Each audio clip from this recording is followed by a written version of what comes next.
sin duda que todos nosotros, algunos más, algunos menos, bueno, me pasa mucho en mi familia. Nosotros en mi familia nos pasa que cuando a veces salimos, ya pasan unos días y decimos, oh, queremos volver a la casita, ¿cierto? La casita, la camita, no hay nada como la cama de uno y, en fin. Y en ese sentido, bueno, se nos viene esa experiencia muchas veces de sentir el deseo de estar ahí en donde pertenecemos, en donde nos sentimos mejor, en donde nos sentimos bien. A tal punto que cuando nosotros estamos en una circunstancia absolutamente ajena, imagine que usted visita una familia allá en Santiago y en Santiago le dice de la familia, pero hoy día vamos a visitar unos amigos, ¿ya? Así que vamos todos para allá. Y usted dice, oh, qué incómodo, ¿ya? Y allá tienen puesto reggaetón y están tomando. ¿Y cómo se siente usted? Wow, qué incómodo, ¿ya? Qué incómodo. Porque usted ya comprende que si alguna vez disfrutó de aquellas cosas, hoy sabe que no es su mundo, que no pertenece ahí, por lo tanto no son cosas que le conectan con la alegría, con el disfrute, y ahí vienen todas esas ganas, ¿cierto? Oh, quiero irme a mi casita. Hermanos, acerca de esto quiero hoy hablar, porque la palabra del Señor en el texto que hemos hablado nos muestra una gran verdad que, digamos, en este texto cuya verdad, cuyo enunciado es el siguiente: ya no somos extraños a Dios, sino cercanos. Ya no somos extraños a Dios, sino cercanos. Imagínese usted un día llegue a la casa, a su casa, golpea la puerta, espera que le abra su papá y le abre su papá y su papá le diga, ¿y quién es usted, perdón? ¿Quién necesita? Papá, soy yo, perdón, pero no lo conozco. Y de pronto toda esa realidad cambia y su mundo se viene abajo porque su familia no lo reconoce, ¿ya? Bueno, hermanos, algo así es nuestra experiencia de vida con el Señor. Nosotros muchas veces, al estar sin Cristo, asumimos nosotros de que por naturaleza estamos cerca de Dios, ¿cierto? La frase típica que nosotros escuchamos es que todos somos hijos de Dios. Todos somos hijos de Dios. Y si bien es cierto, parece muy linda esta frase y pareciera que apunta a una realidad, pero no es acertada. Porque si bien es cierto, todos somos criaturas de Dios, todos hemos sido creados por Dios, Dios a todos nosotros nos hizo partícipes de la vida, nos dio vida en términos físicos, pero no todos pertenecemos a Dios en el sentido de su reino, de su familia, de su morada especial. No todos. Ahora, es importante entenderlo porque, vuelvo a repetir, porque en nuestra naturaleza, por naturaleza, nosotros no sentimos esa lejanía. No sentimos esa lejanía. A tal punto que cuando nosotros llegamos al Evangelio y se nos confronta con la realidad del Evangelio, de pronto el pensamiento en uno es, wow, nunca pensé que estaba tan lejos de Dios. Nunca pensé que la relación que yo tenía con Dios era a tal punto de que la Biblia habla de enemistad. Y a tal punto de que la Biblia habla de que yo estoy viviendo en esta vida happy para los demás, pero bajo la ira de Dios. Entonces no siempre tenemos esa percepción de que estoy lejos de Dios. Y amigo, no bases la realidad de si estás cerca o lejos de Dios en tu propia percepción, porque nuestro corazón es engañoso. Nuestras percepciones son absolutamente equivocadas en algunos casos. Y eso lo demostramos todos los días. ¿cierto? Todos los días. Por ejemplo, cuando alguien sale tarde del colegio y no se pudo comunicar con la casa, dice, mi papá me va a retar, mi papá me va a pegar, me va a retar, me va a retar, me va a castigar. Y va todo ahí aproblemado, el joven a su casa y sufre todo ese espacio de tiempo y llega a su casa y su mamá sale y lo abraza y qué rico que viniste, te estaba esperando hace rato. ¿Entiendes? La percepción que tenemos a veces de la realidad es equivocada. Es equivocada. No siempre tenemos la razón y no siempre tenemos una percepción correcta de las cosas. Más aún, agregando la cuota del pasaje que dije, ¿cierto? Jeremías 17:9 o 9:17, ahí me corregirán, 17:9, que el corazón es engañoso. ¿Y en qué sentido engañoso? Que nuestro corazón, que es el núcleo de nuestra vida, donde está la voluntad, donde está de alguna manera el razonamiento que nosotros tenemos de la vida, la concepción que tenemos de la vida, las ideas finalmente que están ahí, que regulan nuestra vida. El corazón es engañoso porque está inclinado al pecado. Y desde este corazón engañoso nosotros pensamos muchas veces que estamos cerca de Dios. Pero hermanos, la Biblia nos demuestra que como humanidad entera hemos sufrido la exclusión del reino de Dios. Cuando Adán pecó, el castigo fue muerte espiritual. Eso implica separación eterna de Dios. Todos nosotros como descendientes de Adán heredamos la culpa de Adán, el castigo de Adán. Por lo tanto, todos nosotros vivimos separados de Dios. Nacemos separados de Dios. Y la esperanza que tenemos nosotros en la vida es que la gracia de Dios nos rescate de esa muerte espiritual, de esa separación. Ahora, esta separación no es simplemente un distanciamiento social. No, esa separación es una separación eterna. Es una separación eterna, infinita, absoluta. Separación que no puede ser compensada ni siquiera minorada por nuestras obras. De tal manera que la palabra del Señor, cuando habla aquí Pablo a los Efesios, en el verso 11, en el verso 12, da en el clavo para, definir la situación en que está cada persona sin Cristo. En aquel tiempo estabais sin Cristo, alejados de la ciudadanía de Israel y ajenos a los pactos de la promesa, sin esperanza y sin Dios en el mundo. Esta gente era religiosa. Esta gente tenía su religión. Algunos eran seguramente judíos, prosélitos, porque eran gentiles, su cultura era greco-romana. Por lo tanto, también tenían una religiosidad. La religiosidad romana, por ejemplo, era una religiosidad de mucha devoción. Cada romano tenía su Dios y había mucha devoción, había mucho ritual que realmente demostraba que esta gente tomaba en serio su vida con sus dioses. Los griegos igualmente comprendían la vida de los dioses, su relación con los dioses de manera muy seria. Entonces había una religiosidad de base en sus vidas.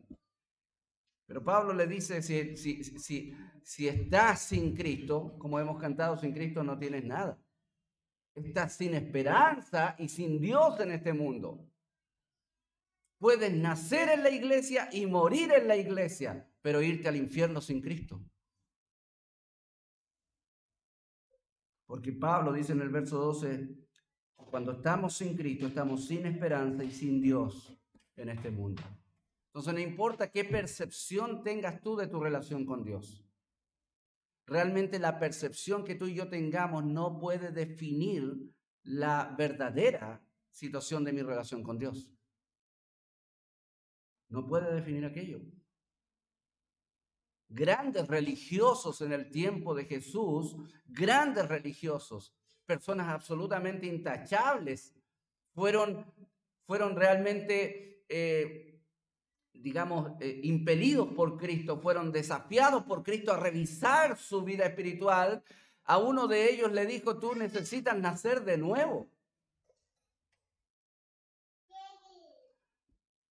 A otro de ellos delató la idolatría de su corazón. Entonces, finalmente, no hay otro tiempo que nos demuestre más cómo la religiosidad humana no sirve de nada en el plano de estar cerca o lejos de Dios.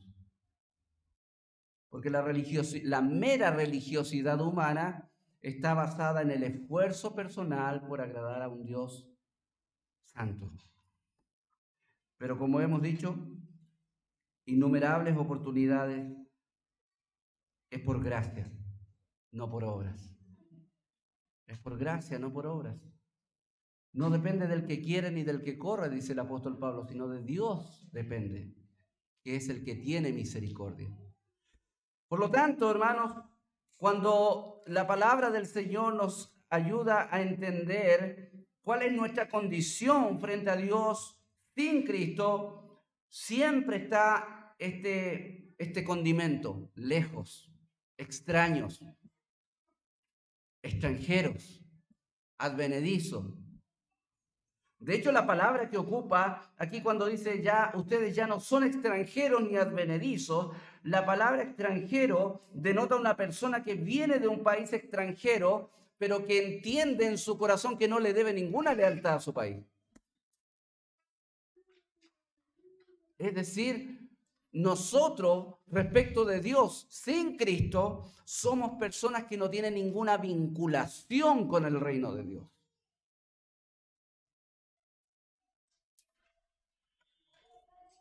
Es como si yo viniera de China a turistear a Chile y yo como chino me importa un bledo las leyes chilenas, yo vivo como chino aquí, total voy a estar 10 días nomás. ¿Entiendes? Y disfruto lo que quiero disfrutar, lo que tengo que disfrutar. Eso, no hay un sentimiento de arraigo, ni de cariño, ni de aprecio. No, vengo a disfrutar. Y me voy. Yo sé que me voy a ir porque allá está mi casa. Allá está lo mío. Acá no es lo mío. De tal manera que si se me pierde el pasaporte, ¡wow! El corazón empieza a latir, me empiezo a desesperar porque quiero irme. ¿Por qué? Porque no soy de aquí. Esa es la situación en que está una persona sin Cristo. Es un extranjero, no tiene nada que ver con Dios. No tiene ninguna relación con Dios, no tiene ninguna vinculación con el Señor, no tiene ningún afecto por Dios. Bueno, afectos pueden haber aparentes. Señor, yo cumplí todos estos mandamientos de mi juventud. ¡Wow! Un gran amor por Dios, ¿cierto? Pero te falta una cosa, le dijo el Señor. Vende todo lo que tiene y regálaselo a los pobres. Y se fue triste, porque era mucho lo que tenía. Y ahí es cuando, en una de las oportunidades, dijo: ¡wow! Cuán difícil es que un rico pueda llegar o entrar al reino de los cielos. Muy difícil, dijo Cristo, porque su amor por las riquezas es demasiado grande como para querer reemplazar ese Dios, ese ídolo, por el Dios verdadero. Y hermano, tal como Cristo dijo, es imposible que una persona, por la mera disposición personal, llegue a salvarse. Los apóstoles le dijeron eso. Señor, si es así, entonces ¿quién se va a salvar?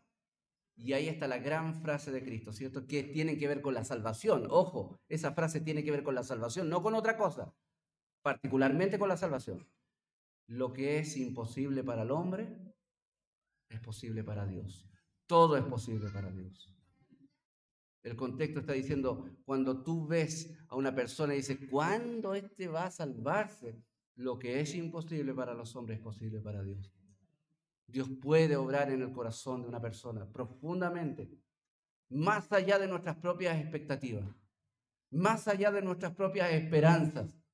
Dios puede transformar el corazón tan duro como el nuestro que lo transformó, tan resistente, tan rebelde hacia las verdades de Dios. ¿Por qué no somos tan afectivos con las verdades de Dios? ¿Por qué las resistimos? Porque no somos de Dios. Somos extraños. Advenedizos, esa es la otra palabra que ocupa. Advenedizo es una persona que vive en un país pero sin derecho a ciudadanía. ¿Ya? Si usted va de inmigrante a Estados Unidos va a estar de ilegal. Lo pillan y lo sacan. Ustedes lo pillan y lo sacan. ¿Por qué? Porque claro, está tratando de vivir una vida ahí, ¿cierto? Pero usted no es de ahí. No tiene el derecho de estar ahí. Entonces, hermanos, hay muchas veces en medio de las iglesias personas que quieren vivir dentro del reino, pero no son de ahí. Ahora, no somos Estados Unidos, no queremos echarlos. Todo lo contrario, oramos al Señor para que puedan convertirse en ciudadanos del reino de Dios y puedan abrazar la fe de Cristo. Ahora, la preciosa verdad que está en estos textos, hermanos míos, es que hemos sido acercados por Dios. Ya no somos extraños para Dios. Ya no somos extraños. Dice, ustedes ya no son extranjeros ni advenedizos. Ya no son eso. Y cuando vienen dudas a nuestra mente como cristianos, wow, ¿Dios me escuchará verdaderamente? Claro que sí. Porque ya no eres extraño para Dios. Ya no eres una persona lejana. Ya ese versículo que dice que estábamos sin esperanza y sin Dios, ya no aplica a ti si estás en Cristo. Tú sí tienes esperanza, tú sí tienes un Dios, tú sí tienes un Padre amante que está dispuesto a cuidarte, a proveerte, a sanarte, a darte su gracia para toda tu vida, lo que necesitas. Y las verdades que hay aquí dichas por el apóstol son algunas verdades que yo quiero ir poco a poco pasando. Dice, ya somos ciudadanos del reino de Dios. Ya no somos lejanos, ya no somos gente extraña para Dios, sino hemos sido hechos cercanos. ¿Y cuánto es la cercanía que Dios nos ha dado hacia Él? ¿Cuánto es la cercanía? ¿Hasta dónde podemos nosotros familiarizarnos con Dios? ¿Me entiende? Hemos llegado a ser personas que le caemos simpáticos. ¿Ha visto, cierto? No, a tal persona que no entra a mi casa. Y tal persona sí, él sí, porque muy estimado, ¿ya? Muy estimado. Y a veces hay personas que no son digamos, de un círculo más cercano, entonces uno tiene diferentes, por decirlo, diferentes niveles de relación con la gente. Ahora, ¿qué nivel de relación hemos llegado a tener en Cristo con Dios? Y eso es lo precioso de este pasaje, que los niveles de relación que hemos llegado a tener con Cristo, con Dios, a través de Cristo es sorprendente. Mire lo que dice primero, ya somos ciudadanos del reino de Dios. Ya somos ciudadanos del reino de Dios. Dice el versículo 19, ya no sois extranjeros ni advenedizos, sino conciudadanos de los santos. Y esto de conciudadanos significa que ya formamos parte de un pueblo, ya formamos parte de un reino, juntos como santos. Note la particularidad de la gramática que ocupa Pablo aquí, porque dice que nosotros somos conciudadanos de los santos. Esa palabra conciudadanos implica colectividad. Hermano, tu vida cristiana, Dios no te la dio para vivirla solo o sola. Tú eres parte de una comunidad. Eres conciudadano de otros santos. Eres parte de una nueva patria, la patria celestial.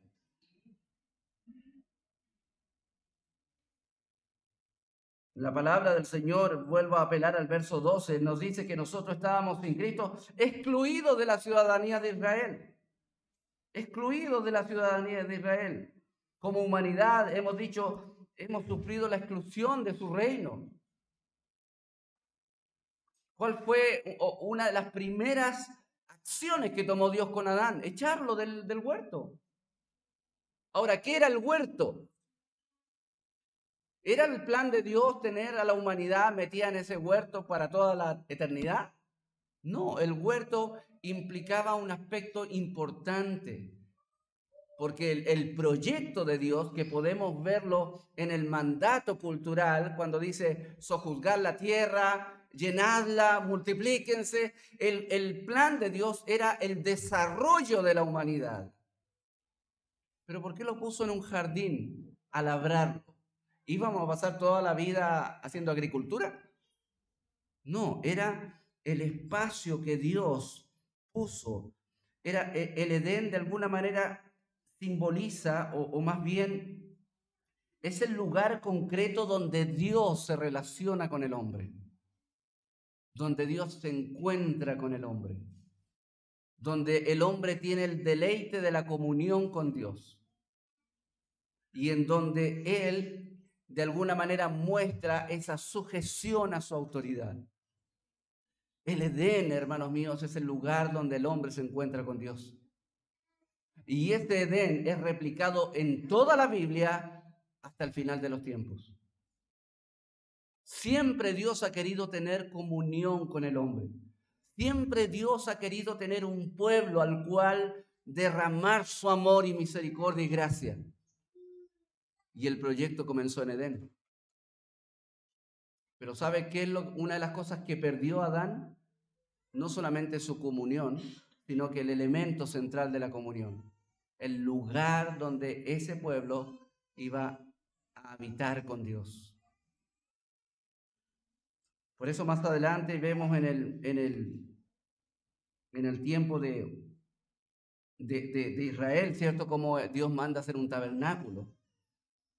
Porque ese es el lugar donde Dios se encuentra con el hombre, ¿cierto? Es ahí donde Él se va a juntar con los pecadores, ¿cierto? Y va a mediar entre ellos un elemento de sacrificio para el perdón de los pecados, porque no podemos entrevistarnos siquiera con Dios, que es santo, con nuestro pecado. Se necesita tener una vida perfecta, una vida justa. Y esa justicia, aunque temporal, ¿cierto?, era provista por los corderos sacrificados.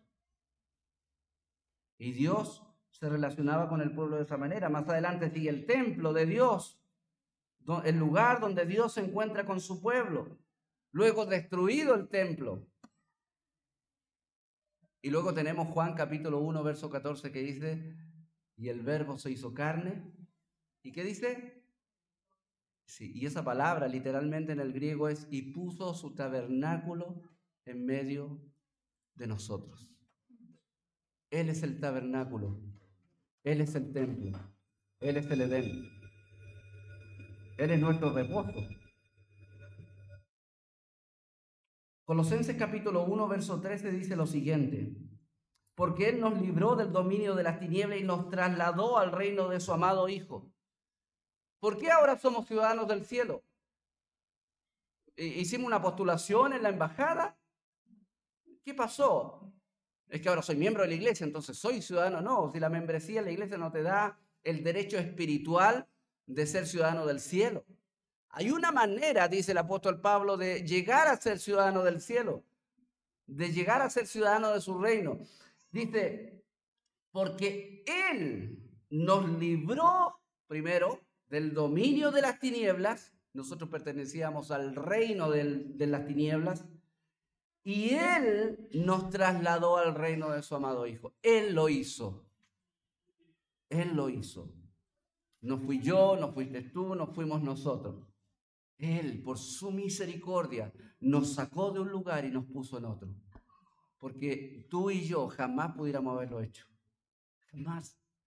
Nuestro corazón obstinado tiraba para un lado nomás, para el lado de las tinieblas. Pero Dios nos sacó con su misericordia y nos trasladó. De hecho, Pablo está tan consciente de esta realidad que le dice a los tesalonicenses que dice para que anduvieran como es digno del Dios que los ha llamado a su reino y a su gloria.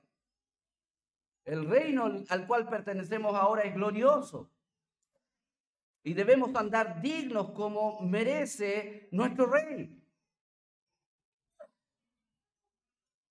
Y ahora, como somos ciudadanos del reino, como somos parte del pueblo de Dios, ahora nosotros, dice Primera de Pedro, ahora nosotros en este mundo, cuyo Dios, cuyo príncipe es el diablo, ahora nosotros en este mundo nos sentimos extranjeros y peregrinos. Porque como dice Hebreos capítulo 11, verso 14 al 16, nuestra patria es celestial. Nuestra verdadera nacionalidad no es chilena, no es venezolana, no es norteamericana, no es canadiense, no, nada de eso. Somos uno en Cristo. Ciudadanos del cielo, ciudadanos del reino de Dios. Por eso el Apocalipsis, cuando muestra la definitiva y eterna comunión del pueblo de Dios con Dios, dice, y había de toda tribu, lengua y nación, adorando al que merece gloria y honra, al Cordero que fue inmolado. Por eso Pablo dice a los Gálatas, pero ya en Cristo ya no hay judíos, ya no hay griegos, somos todos uno en Cristo. Tenemos una nueva identidad, aún respecto de dónde soy.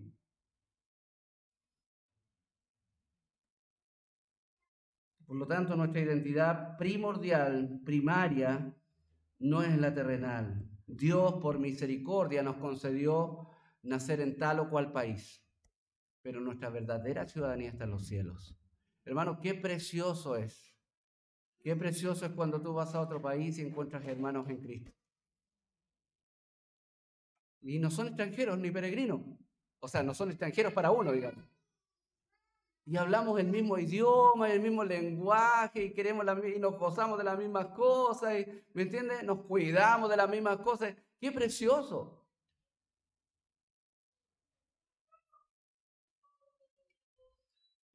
No solo eso, hermanos, nosotros ya somos miembros de la familia de Dios. Mira el nivel de cercanía. Ya no solamente somos ciudadanos de un reino, somos parte de su familia. Somos parte de su familia y eso debemos darle gracias y vivirlo. Siempre recuerdo a un amigo que andábamos evangelizando una vez puerta a puerta y salió un tipo y mi amigo le dijo, hola, ¿sabe que yo soy salvo, hijo de Dios? Y le cerró la puerta en la cara de él, por salvo, le dijo. Y mi amigo quedó así como, un par de segundos, así como, y dijo, sí, po, soy salvo y soy hijo de Dios, po. Y seguimos, ¿entiendes? Se afirmó de su identidad. Bueno, ya somos miembros de la familia de Dios. Hermano, amigo, tú al nacer no eres miembro de la familia de Dios. Nadie en este mundo al nacer es miembro de la familia de Dios. Imagínense que a la clase religiosa de su tiempo, unas personas, una gente que realmente tomaba en serio su vida con Dios, Cristo en una oportunidad los increpa y le dice, vosotros sois de vuestro padre el diablo. ¿Y cuándo les dice eso? Cuando ellos mismos decían, no, nosotros somos hijos de Abraham. Oye, perdóname, yo nací, así hablamos nosotros, ¿no? Yo nací en el Evangelio. Tú no sabes con quién hablas. Porque nosotros, vuelvo a repetir lo que dije al inicio, nosotros no tenemos la percepción correcta de cuán distante o cercano estamos de Dios.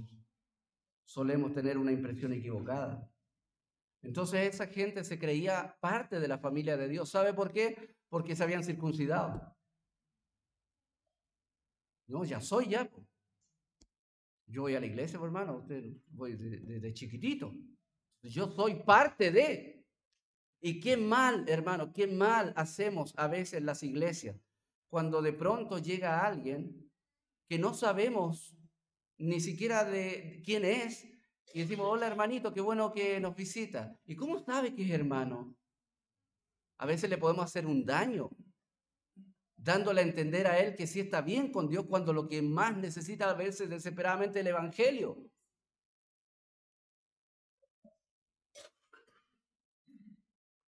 Hay padres que dicen, bueno, ¿cómo lidio con el tema con mis hijos cuando me preguntan que tienen dudas de la salvación? Bueno, obviamente hay que conversar mucho con ellos, pero generalmente lo que espero es que sea el Espíritu Santo el que convenza sus corazones en base a las evidencias espirituales y vivenciales de ellos, que ellos definan su relación con Dios si está correcto o no. Pero yo decirle a mi hija no, o a mi hijo, no, mira, un día recibiste a Jesús, saliste adelante, repetiste una oración, entonces eres hija de Dios. No, porque nada de eso hace a un creyente. Lo que hace a un creyente es su relación con Cristo, su arrepentimiento y su confianza completa en Cristo. Y eso, cuando sucede eso, el fruto de eso son evidencias en la conducta, en la vida, en la apreciación de la vida, en las ideas, en un montón de cosas que nosotros hablamos de ellas como evidencias de la salvación. ¡Wow! Esta persona ha cambiado su carácter, su forma de entender las cosas, su forma de conducirse. Frutos dignos de arrepentimiento. Hermano, pero cuando somos salvados por Cristo, somos hechos miembros de la familia de Dios. Dice ahí el apóstol, conciudadano de los santos y miembros de la familia de Dios, ya son de la familia de Dios. Por una parte, hermanos míos, nadie merece ser hijo de Dios, nadie merece ser hijo de Dios. Pablo describe nuestra relación con Dios de esta manera. Nosotros estábamos lejos de Dios, sin esperanza, sin Dios, estábamos muertos en delito de pecado, siguiendo la corriente de este mundo, los propósitos, los designios de Satanás, los deseos de nuestro corazón. Esa era nuestra vida. Por lo tanto, de hijo de Dios no había mucho. Pero aún en esa realidad, lejos de Dios, con toda esa vivencia llena de tiniebla, nosotros por tener una mala percepción y un mal entendimiento, decíamos, no, Dios me bendice igual. No, yo no voy a la iglesia, no. Me gusta así, me gusta como cantan los... Entonces, tenemos una mala percepción. Mi pregunta es, amigo mío, hermano mío, ¿tú estás en Cristo? ¿Estás en Cristo? ¿El Espíritu Santo ha dado testimonio a tu espíritu de que eres hijo de Dios? ¿Realmente has tenido la experiencia de nacer de nuevo por la obra del Espíritu Santo? ¿O acaso será que estás solamente convencido de una realidad por ciertas experiencias? Si quieres ser miembro de la familia de Dios, arrepiéntete de tus pecados y cree en Jesucristo como tu Salvador. Él llevó tu culpa, Él llevó tu castigo. ¿Por qué vas a esperar el juicio de Dios y tú pagar eternamente por tus pecados? ¿Por qué no descansar en Cristo? Y correr a sus brazos amorosos, tiernos. Porque si no te encuentras con la ternura de hoy, si hoy no te encuentras con la ternura de Cristo, un día te vas a encontrar con la severidad del juicio de Cristo. Porque un día ya no vas a poder llamarle Salvador, va a ser tu juez.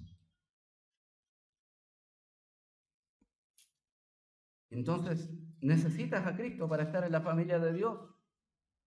Ahora, en ese tiempo, ¿quién se llamaba hijo de Dios? Bueno, esencialmente a los israelitas, siempre ellos tenían la prerrogativa de la adopción, porque nadie es hijo natural. Ya, si tú eres hijo de Dios es porque Dios te adopta. Efesios capítulo 1 dice que somos adoptados, recibimos la adopción en Cristo. Pero Pablo dice en Romanos 9:4 que Israel tenía la prerrogativa de la adopción, dice, porque son israelitas a quienes pertenecen la adopción como hijos. Es decir, si había una nación, si habían personas en el mundo que pudieran llamarse, wow, esos son hijos de Dios, era el pueblo de Israel. ¿Por qué? Esencialmente porque Dios tenía un pacto con ellos. Y la esencia del pacto, que es la esencia también del nuevo pacto, es: yo seré su Dios, ellos serán mi pueblo. Ahora, obviamente hemos hablado muchas veces de que ese pacto era muy débil, porque en gran medida dependía de las demandas que exigía el pacto: obediencia, fidelidad. Y vemos cómo el Antiguo Testamento termina como con un pueblo que viola el pacto y pierde todo lo que Dios le ofrece. Ahora, el nuevo pacto es precioso. Y cuando Cristo muere y Él en la última cena, cuando instituye la cena del Señor, dijo: esta es la sangre del nuevo pacto, que por vosotros es derramada. ¿Y por qué derrama sangre para sellar un pacto? Porque sin derramamiento de sangre, dice la Biblia, no hay perdón de pecados. Ahora, lo precioso de este nuevo pacto, como los profetas lo anunciaban, decía Jeremías y Ezequiel, dice: pondré mi ley en ustedes y haré que sean obedientes a mi ley. Es precioso eso, porque ¿qué decía el antiguo pacto? Obedezcan mi ley. ¿Qué dice el nuevo pacto? Yo voy a hacer que obedezcan. ¿Qué dice el nuevo pacto? Pondré mi espíritu dentro de ustedes. ¿Qué dice el nuevo pacto? Todos me van a conocer. Y ustedes serán mi pueblo y yo seré su Dios. Entonces ya somos familia de Dios. Dice el apóstol Pablo, a fin de que redimiera a los que estaban bajo la ley, para que recibiéramos la adopción de hijos. Él nos redimió para ser adoptados como hijos de Dios. Por eso el mundo no nos conoce, dice Pablo. ¿Por qué somos bichos raros para el mundo? Y a veces nosotros los cristianos decimos: ya, a ver, ¿qué estrategia usamos para caerle bien al mundo y así llegar con el evangelio? No, hermano. Lamentablemente, la Biblia dice que el mundo no nos quiere. ¿Alguna vez ha mostrado simpatía por el cristianismo cuando han visto en el cristianismo un buen recurso social? ¿A qué me refiero? A cuando la cultura, los gobernantes dicen: no, pero son buenas la iglesia evangélica porque así tenemos menos borrachos, menos drogadictos, más buenos ciudadanos. Entonces, es un elemento de acción social. Por lo menos no tenemos gente que nos genere gastos como los drogadictos y los... ¿Me entiendes? Apoyemos la iglesia porque son un bien social. Pero de ahí a estimar el evangelio y a Cristo, no. No. Cristo dijo: si a mí me han aborrecido, a ustedes también. Y por algo dijo el Señor: bienaventurados los que son perseguidos por mi causa. Eso es lo que es. Ahora, ¿qué tipo de persecución? Todo tipo de persecución. Que eres intolerante, ¿cómo no aceptas esta ideología? Persecución ideológica. Entonces, hermanos míos, somos parte de la familia de Dios, hemos sido adoptados como hijos, tenemos una nueva identidad. Por eso el apóstol Pedro dice: si ustedes dicen que Dios es su Padre, entonces vivan como Dios pide.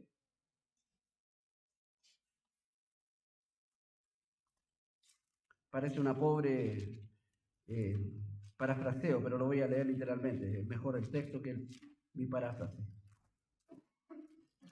Dice: como hijos obedientes, no os conforméis a los deseos que antes teníais, estando en vuestra ignorancia, sino como aquel que os llamó es santo, sed también vosotros santos en toda vuestra manera de vivir. Porque escrito está: sed santos porque yo soy santo. Y si invocáis por Padre aquel que sin acepción de personas juzga según la obra de cada uno, entonces conducíos en temor todo el tiempo de vuestra peregrinación. Si invocamos a Dios como Padre nuestro, entonces condúzcanse con temor a Él en esta vida.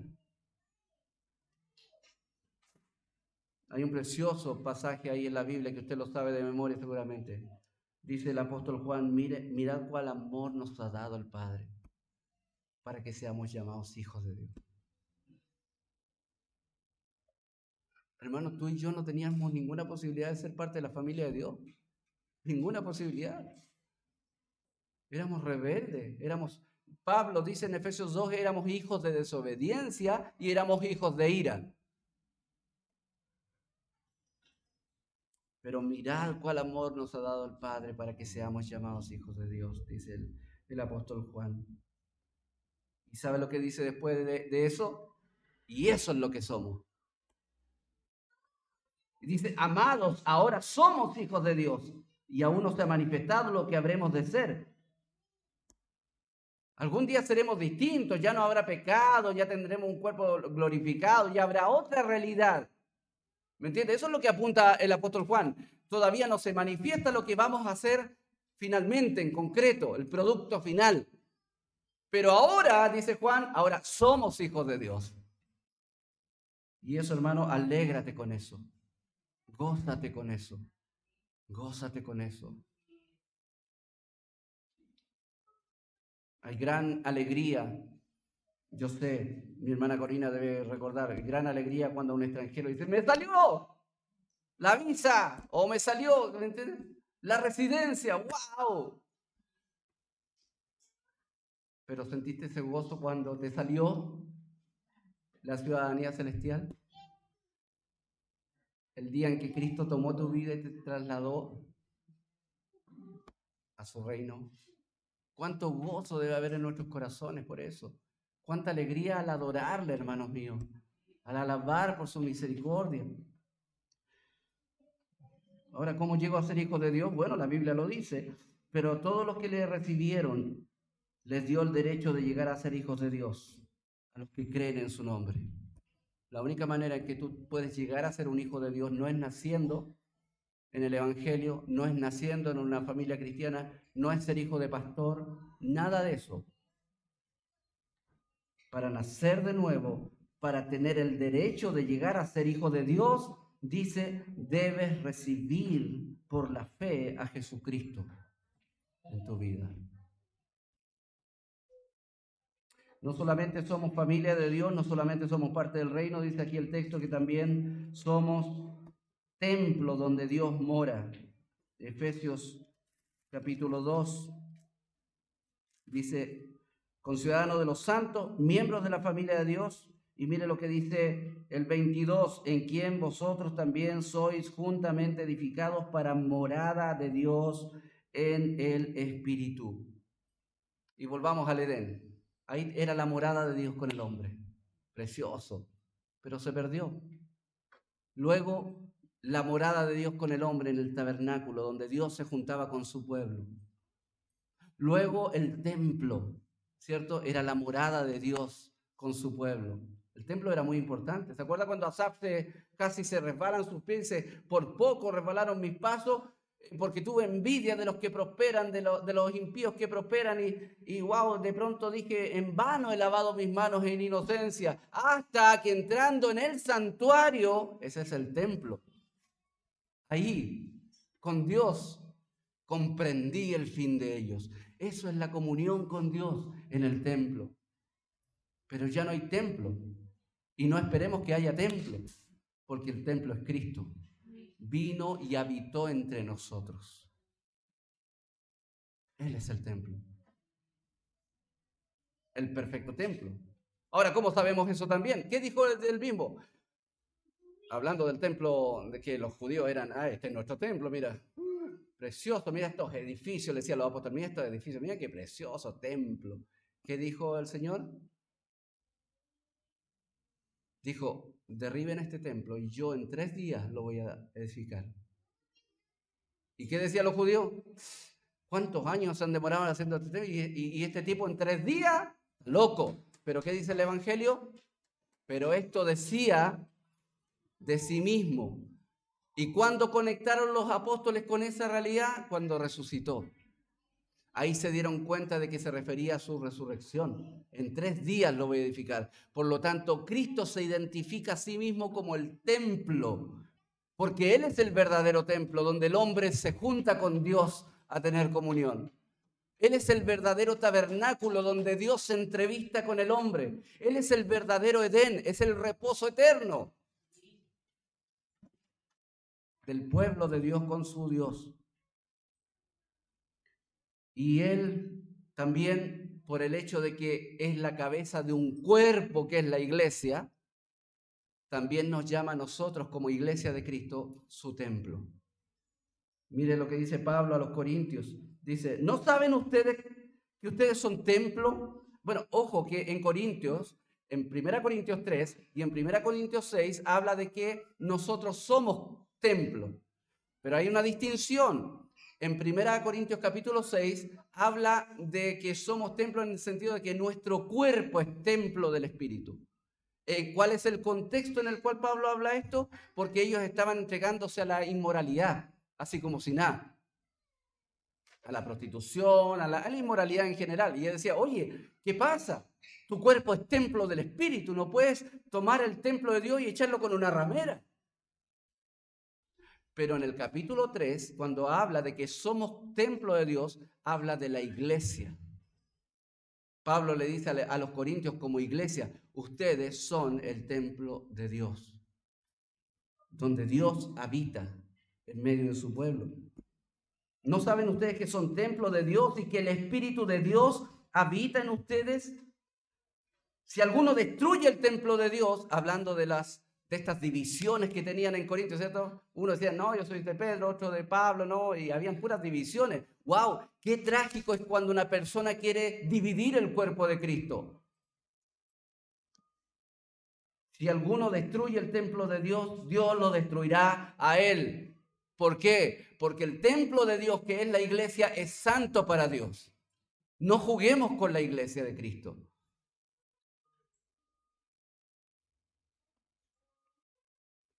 Porque el templo de Dios es santo y eso es lo que ustedes son, dice.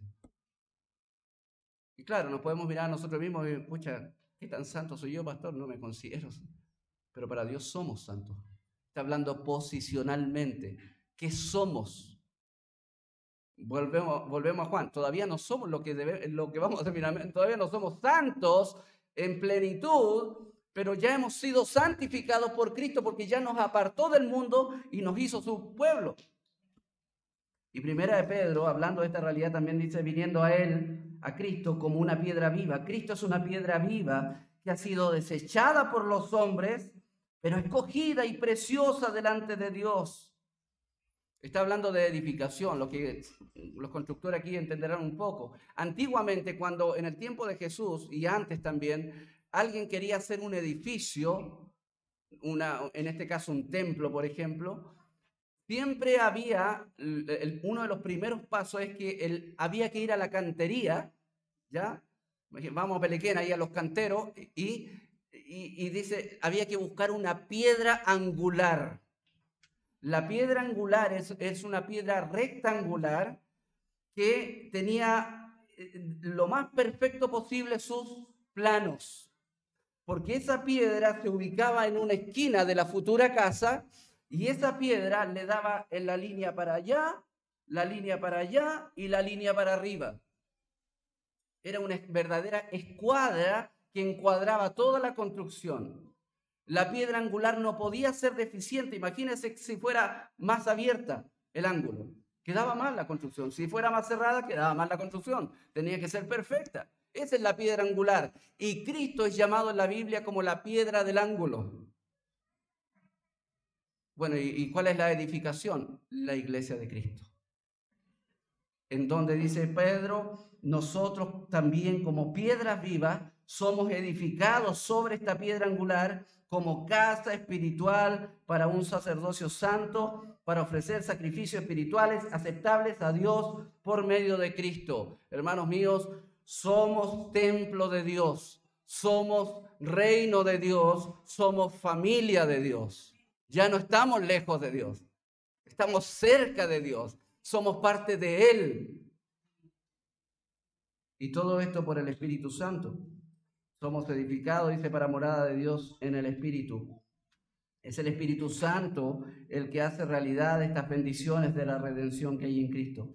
Un cuerpo somos, una familia, un Señor, dice, bueno, más adelante, capítulo 4, un Señor, una fe. Es precioso lo que dice el Señor en esa oportunidad. Dice, solícitos en guardar la unidad del Espíritu en el vínculo de la paz. Un cuerpo, un Espíritu. ¿cierto? Un Señor, una misma esperanza, una fe, un bautismo, un Dios y Padre de todos. Hermanos, amigos, para concluir, en Cristo ya no somos extraños, sino estamos siendo parte del reino de Dios, siendo parte de su familia y siendo parte de este precioso templo que es la iglesia, cuya piedra fundamental es Jesucristo mismo. La pregunta es, ¿estás tú ahí o estás lejos de Él? ¿Eres un hijo de Dios? ¿Eres parte de su reino? A lo mejor necesitas hoy considerar estas verdades del Evangelio. ¿Por qué vivir más lejos de Él? Pablo dice que sin Cristo vivimos sin esperanza y sin Dios. Y claro, en este mundo, en esta vida, tal vez eso pase desapercibido porque los goces temporales del pecado te distraen. Pero déjame decirte o déjame preguntarte, ¿cómo será tu vida en 60 años más? ¿Cómo será tu vida en 100 años más? No digo que vas a cumplir 200 años, pero estoy diciendo que tú un día vas a terminar tu vida en este mundo y vas a enfrentarte con Cristo. ¿Qué va a hacer Cristo en esa oportunidad? ¿Tu Salvador o tu juez? Este es el tiempo de enfrentar esa realidad y de arrepentirte de tu pecado y depositar toda tu confianza y toda tu fe en aquel que murió por pecadores como nosotros, que llevó nuestra culpa, que llevó nuestro castigo y que resucitó al tercer día para darnos la esperanza viva de la vida eterna. Espero que el Señor pueda traerte luz a tu corazón y entregar tu vida a Cristo. Oremos.